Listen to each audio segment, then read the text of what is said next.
Progressive Christian Devotional, Taylor Swift, Folklore Edition.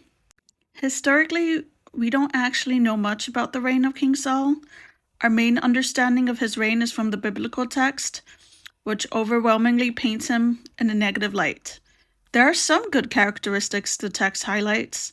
Saul is handsome, and he does defeat the enemies of Israel a few times.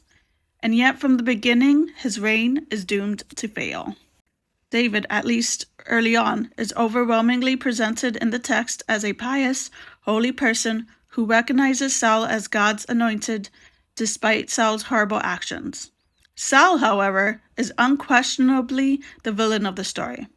But what if the stories recounted in 1 Samuel don't represent the full picture of King Saul's reign? After all, we only know what the authors wanted us to know, and they were decidedly pro-King David and anti-King Saul.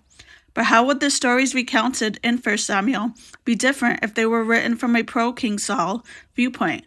What would a letter written right before King Saul's death, where he tries to salvage his legacy, look like? I imagine that the letter reads a little like Taylor Swift's song My Tears Ricochet. In the song, Taylor Swift takes a swipe at the idea that she is the villain. She didn't deserve to be treated badly by her unnamed partner. She doesn't deserve to be villainized while her partner goes on living as the harmed hero.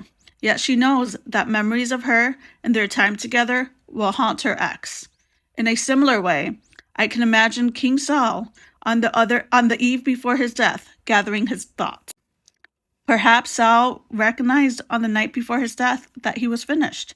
He would no longer remain in power, and David would not only gain control, but be able to shape the narrative of what occurred.